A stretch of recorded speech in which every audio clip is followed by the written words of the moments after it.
Main target India है, क्योंकि उनको लगा कि इंडिया का इन्फ्लुएंस बहुत है बांग्लादेश के अंदर और बांग्लादेश बिल्कुल नहीं बरखिलाफ जा रहा भारतीय सुरक्षा हितों के। तो हम सबक सिखाएंगे कि हमारी आदेश ऑर्डर ना मांगने का अंजाम क्या होता है। सद्दाम हुसैन जैसे वो पलट दिए स्टैचू मुजीबुर रहमान के। मुजीबुर रहमान बंग बंधु जिसने आजाद कराया था एक मुल्क को। इंटरिम सरकार आ गई साहब, ये अमेरिका के चहेते मोहम्मद यूनस साहब अब वहाँ पे चीफ एडवाइजर हैं, यानी कि प्राइम मिनिस्टर हैं। और वो आके भारत को नसीहत दे रहे थे कि या तो बेगम हसीना चुनो या बांग्लादेश चुनो, जैसे कि बांग्लादेश उनके घर की मलकियत हो, ठीक है। और ये वो धमकी वो दे रहे हैं भारत को। नमस्कार, नवभारत टाइम्स में आपका स्वागत है। आपके साथ मैं हूं विनीत त्रिपाठी। मेरे साथ मौजूद हैं मेजर जनरल जीडी बख्शी साहब। इनसे आज हम बात करने वाले हैं। दरअसल बांग्लादेश में जो कुछ हो रहा है वो पूरा देश नहीं, पूरी दुनिया देख रही है। किस तरह से एक देश के अंदर एक तख्ता पलट किया गया, शेख हसीना वापस भारत आती हैं और उसके बाद में हिंदुओं को, माइनॉरिटी को किस तरह से निशाना बनाया जा रहा है। एक इस्कॉन टेम्पल, एक ऐसे मंदिर को निशाना बनाया गया जिसने बांग्लादेश के ही लाखों लोगों को खाना खिलाया हो। जिसके पास भूखा हो वो उस मंदिर में जाके प्रसाद के नाम पर भोजन करता था और उस मंदिर के अंदर तोड़फोड़ की जाती है। सरकारी दफ्तरों में लूटपाट की जाती है।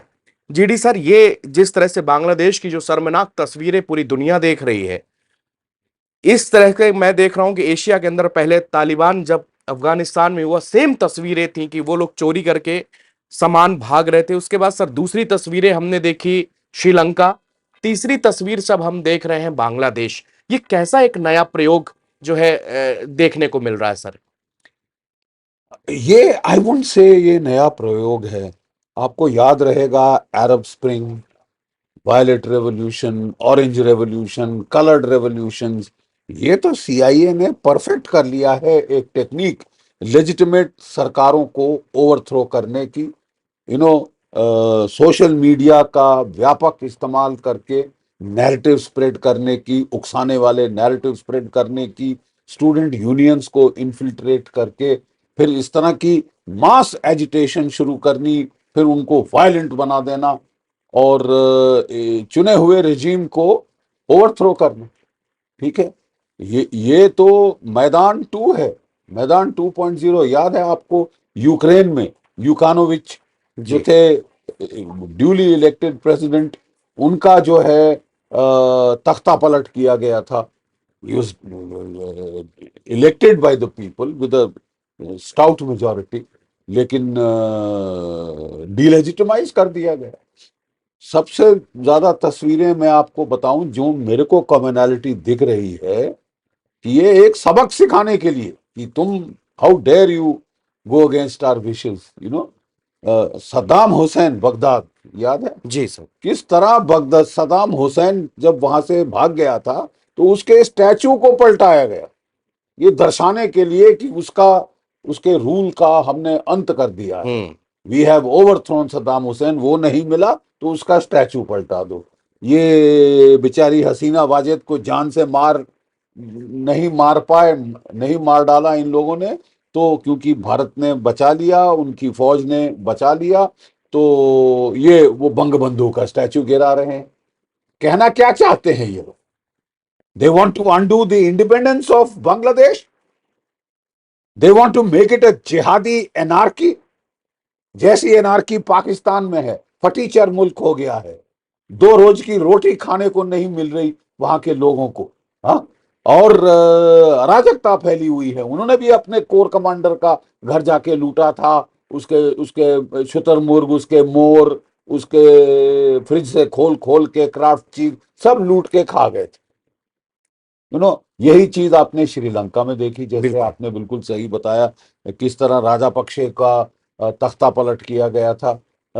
ये तो हथकंडा बड़ा जाना पुराना हो गया है साहब। और मैं आपको थोड़ा बैकग्राउंड दूं, 3 किरदार निभा रहे हैं 3 देश इसमें बड़ा बड़ा अहम। सबसे पहले तो the United states of America, number 2 पे आता है चीन, और नंबर 3 जो कैट्स पॉ है, जिसने हथकंडे इन दोनों के बिहाफ पे किए हैं, पैसा लगा है इन दोनों का। हथकंडे हैं आईएसआई के, जिसके बड़े पुराने ताल्लुकात हैं जमायते इस्लामी बांग्लादेश से, ठीक है। और जमायते इस्लामी तो is a state with in a state. $1 billion का तो इनके पास रेवेन्यू है साहब। और वो खूब लगा, उन्होंने सारी स्टूडेंट यूनियंस को पेनिट्रेट किया, सारी यूनिवर्सिटीज में, चाहे ढाका, चाहे चिटागोंग की यूनिवर्सिटी, सब में पेनिट्रेट कर दिया स्टूडेंट्स यूनियन को, अपने हिंसक एलिमेंट्स वहां डाल दिए, और उसके जरिए वो कू कराया है। जनरल आसिम मुनीर, आपको याद होगा, ये DGISI रह चुका है। और पिछले साल जब ये यूनाइटेड स्टेट्स ऑफ अमेरिका गया, तो अमंग अदर ऑफिशियल्स ये किससे मिला? Victoria Nuland. विक्टोरिया नूलैंड कौन है? वो आर्किटेक्ट है यूक्रेन में मैदान के कू की। जो वो कू कराया गया, मैदान अपराइजिंग जिसको बोलते हैं, वो किसने कराया? वो विक्टोरिया नूलैंड का हाथ उसके पीछे, उसकी अमिट छाप है। और कई और देशों में इसने गदर और गफलत फैलाई है, और स्टेट डिपार्टमेंट की ऑफिशियल थी, लेकिन जिस भी देश जाती थी वहाँ वहाँ लोग समझ जाते थे कि साहब अब ये गदर और केओस कराने वाली है। अपना ये बड़ा ट्राइड टेस्टेड प्लेबुक है, orchestrating street revolution, mobile texting कर करके, जैसे फ्लैश डांस मॉब को इकट्ठा किया जाता जी। है, वैसे ये बल्क मोबाइल टेक्सटिंग से ये फ्लैश मॉब्स इकट्ठे किए जाते हैं, ठीक है। और ये जो मैंने बताया, ये जो ट्रिनिटी है, अमेरिका, चाइना, पाकिस्तान, यही ट्रीटी से हम इसी इसी ग्रुपिंग से हम लड़ रहे थे 1971 में, जी। ठीक है। सिर्फ फर्क एक था कि उस वक्त सोवियत संघ वो जो सुपर पावर, और उसका बड़ा support, full all out support हमको था, ठीक है। चीन के प्रति एक ओपनिंग कर रहे थे प्रेसिडेंट निक्सन, एक बड़ी जियो स्ट्रेटेजिक लेवल पे चाल चल रहे थे कि चीन को रूस के खेमे से बाहर निकाल लिया जाए। दोनों में लड़ाई तो हो चुकी थी, उसका पूरा फायदा उठाया जाए, और चीन की तरफ आउटरीच करना चाहते थे प्रेसिडेंट निक्सन और उनके राष्ट्रीय सुरक्षा सलाहकार हेनरी किसिंजर। कौन था बिचौलिया? पाकिस्तान। आप जानते हैं कि हेनरी किसिंजर वहां गए थे, रावलपिंडी, वहां मिले थे, फिर वहां खबर फैली कि उनका पेट खराब हो गया है साहब, वो अस्पताल में है या वो रेस्ट कर रहे हैं, बहुत बुरा अटैक हुआ है गैस्ट्राइटिस का। लेकिन वो बहाना बनाकर वो पाकिस्तान के जहाज में बैठकर वो बीजिंग गए, और बीजिंग से उन्होंने अपना देता शुरू किया था, ठीक है। तो फिर जब ये बांग्लादेश का मामला हीट होना शुरू हुआ, वहां पे पाकिस्तान ने भेजा था, मार्च की इलेक्शन, आप जस्ट टू रिकाउंट, वो जीती थी भारी बहुमत से शेख मुजीबुर रहमान ने। Out of 167 seats in Bangladesh 165 जीत गया था, ठीक है। और भुट्टो कोई 80 सीटें जीता था वेस्ट पाकिस्तान में, ठीक है। तो साफ जाहिर था कि कानून अब मुजीबुर रहमान को पाकिस्तान का प्राइम मिनिस्टर बनना होगा। जी। लेकिन जनरल याया खान ने कहा, और भुट्टो ने उसको उकसाया, जुल्फिकार अली भुट्टो, कि एक बंगाली पाकिस्तान का प्रधानमंत्री, कभी नहीं, ओवर माय डेड बॉडी। और फिर उसने नेगोशिएशन स्टार्ट करी, एक बहाना बनाया जिसका टाइम गेन करके उसने 3 डिवीजन, एक डिवीजन पहले थी बांग्लादेश में, वहां पे 3 डिवीजन और भेजी, और फिर एक चौथी डिवीजन भेजी, ठीक है। और वहां पे लोकल रजाकार रिक्रूट किए जो जमायते इस्लामी के गद्दारों से, ठीक है। और फिर उसने जनरल टिक्का खान को वहां भेजा। जनरल टिक्का खान कुख्यात है as the butcher of Bangladesh, और बाद में बुचर ऑफ बलूचिस्तान। बेरहमी से कत्लो गारत किया, ठीक है। और ढाका से ऑपरेशन सर्चलाइट शुरू किया गया। ढाका यूनिवर्सिटी में टैंक भेजे गए और फौज भेजी गई, मार मार के स्टूडेंट्स को खींच खींच के हॉस्टल से निकाला, उनको कोल्ड ब्लड में शूट कर दिया, उनके प्रोफेसर्स जो भी इंटेलेक्चुअल तबका था वहां उसका सफाया कर दिया कि ये सब लोग बांग्लादेश की आज़ादी की मुहिम में जुड़े हुए हैं। और फिर तो पूरे बांग्लादेश में ये कत्ल गारत का जो जेनोसाइड वहां पे की, 1 million Bangladeshi women were raped, 3 million Bangladeshis were killed, 3 million, million.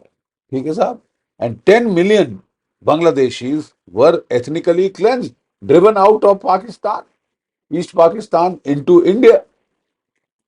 80% के करीब तो उनमें से हिंदूज थे, जो कि उस वक्त छुपाया गया कि यहाँ रॉयट ना शुरू हो जाए, ठीक है। 80% उनमें हिंदू थे और अपनी मुसीबत हमारे सर डाल दी।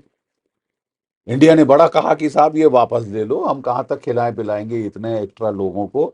बड़ी मुश्किल से हमारी ग्रीन रेवोल्यूशन हुई थी, तो जो PL 480 का शिप टू माउथ एग्जिस्टेंस था वो खत्म हुआ था। तो फिर कोई चारा नहीं रहा था हमारे पास, मैडम इंदिरा गांधी के भी पास, कि वो फोर्स का इस्तेमाल करे। और मार्च 1971 में ही सैम मानेकशॉ को बुलाकर मैडम ने कहा था, Sam I want you to move in, take over Bangladesh. तो he said madam that means war. तो उसने कहा था आई डोंट केयर, मैं कहाँ तक सह सकती हूँ, ये जो लाद दिए हैं मेरे पे 10 करोड़ रिफ्यूजी, मैं कहाँ तक बाहर संभालूंगी, हमारी तो इकोनॉमी का भट्टा बैठ जाएगा, हमें कुछ करना होगा।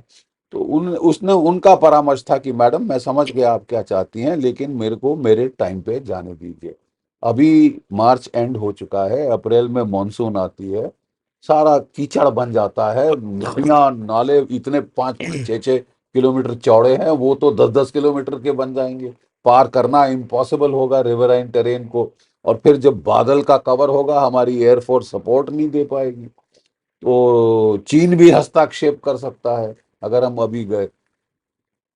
सितंबर अक्टूबर कैंपेन सीजन होता है ना हिमालय, तो उन्होंने कहा कि मैडम आप मुझे नवंबर दिसंबर में जाने दीजिए, मैं तैयारी भी पूरी कर लूंगा, मेरा सारा ब्रिजिंग इक्विपमेंट वेस्ट पाकिस्तान के बरखिलाफ है, वहां से यहाँ लाना होगा, बहुत सारे ट्रूप्स यहाँ लाने होंगे, कंसंट्रेट करना होगा ताकि हम कुछ अच्छा कर सकें, ठीक है, चोंचलेबाजी ना करें।